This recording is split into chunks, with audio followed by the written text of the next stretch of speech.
भूख लगल बा। हाँ भाई, हम खाना लेके आइल बानी।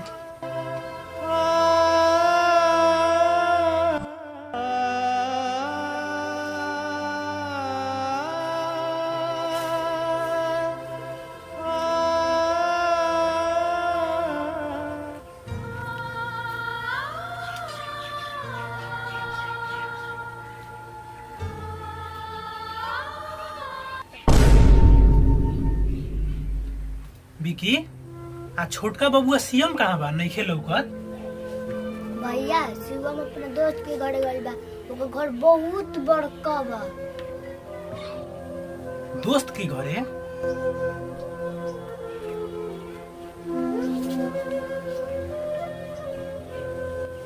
कल दीपावली हमार पापा कपड़ा किनल बा, बहुत सारा बम किनल बा। तोर पापा का किनल बा?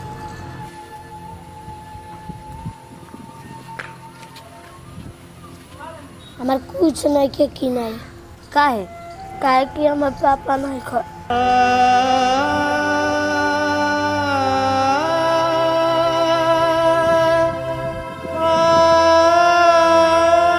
बाकी हमार भैया बारन हमरा खातिर बम छुरी नया कपड़ा खरीद के लिए।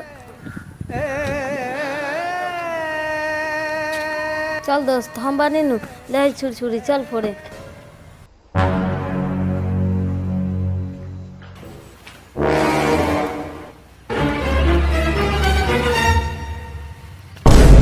अरे रोहित, ये तुम किसके साथ पटाखे फोड़ रहे हो? पापा ये मेरा दोस्त है। मैंने तुम्हें कितनी बार बोला है कि इन गरीब झोपड़पट्टी के लड़कों के साथ मत रहा करो।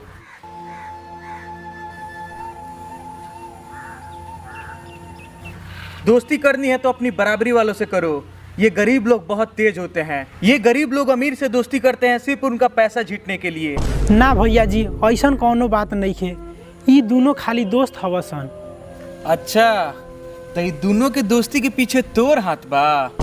अच्छा दिमाग लगैले बारिश अमीर होके के। ना भैया जी, रउआ गलत समझतानी। चुप। अब तोरा नियर गरीब हमरा के समझाई। आज के बाद तोनी के दोनों में से कोनो हमार लड़का के साथे दिख गइल सन तो बूटी बूटी काट देम। चल निकल। रे रुक। देख, तोनी नियर गरीब के कर खरीदे के औकात नहीं के। जा सब।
भैया कोनो काम बा तो दिलो ना, हम करेम काम।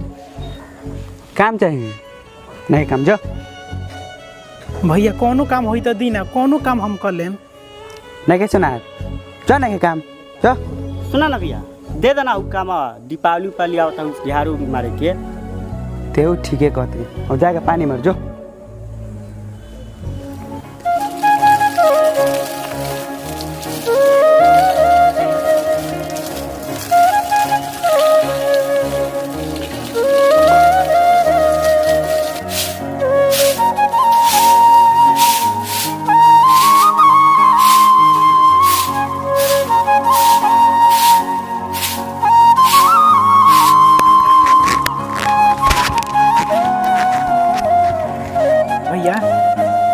साफ सफाई हो गई। तो पैसा दी ना। जो का लइए भैया आज दीपावली है, घरे छोट छोट भाई बारसन, ओकन के बम छुरछुरी नया कपड़ा ले जाएगा भैया। रे सब नौती पैसे 4 बजे से हमरा चार्जर दे दो। रे सुन कितना रुपया भाई? 20 करोड़ के 25 करोड़? ना भैया 100 रुपया भाई। 100 रुपया? यही सुन कहा लगे गरीब आदमी से तो कमाई लगना कपार ताके पैंट सिलाई लगेला। रे 1 रुपया दे पिला कर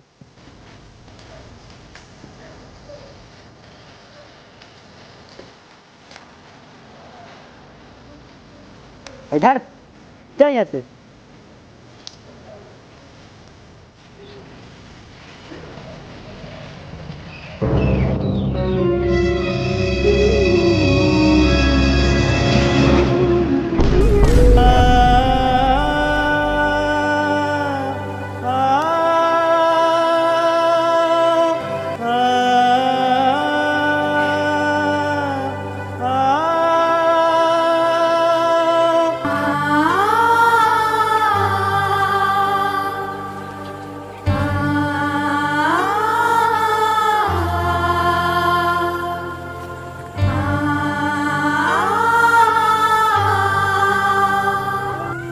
सर ओ पॉजिटिव खून नहीं मिल रहा है, बहुत इमरजेंसी है सर। अगर खून नहीं मिलेगा तो रोगी की जान भी जा सकता है सर।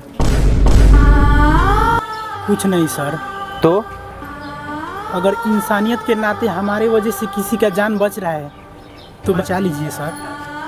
मैं खून देने के लिए तैयार हूँ सर। ठीक है चलो।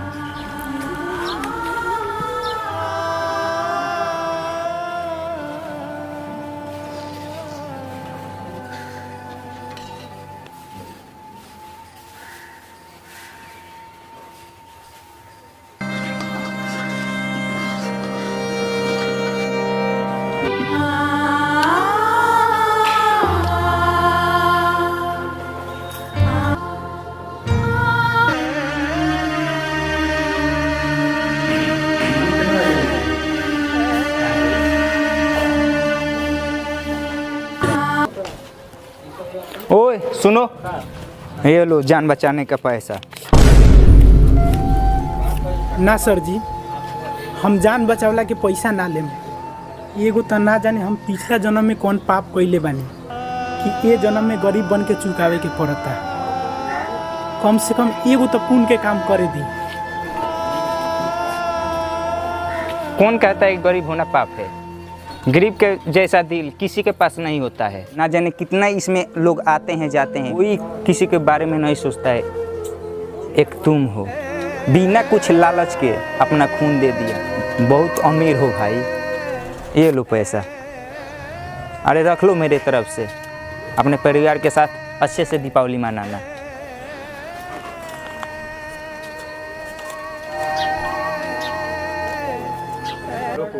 ये लो सेव, इसे खाने से सेहत अच्छी रहती है, रोज खाना।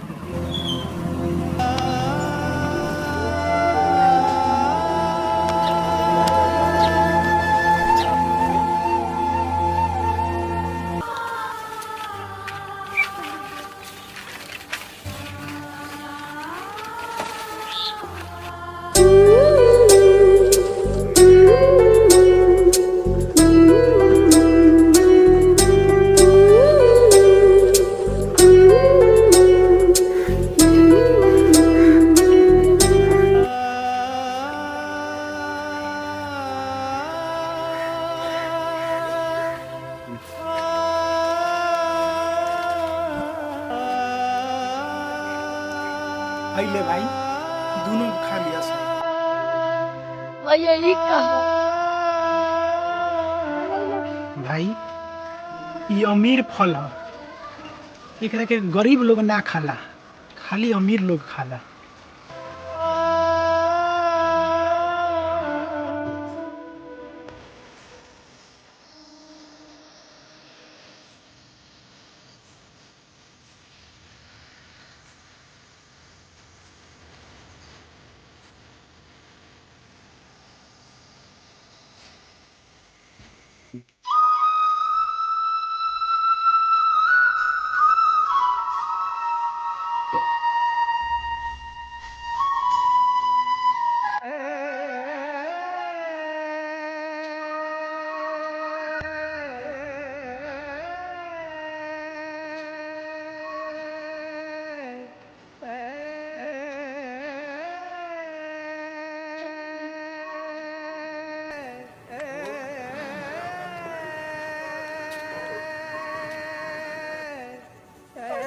हैप्पी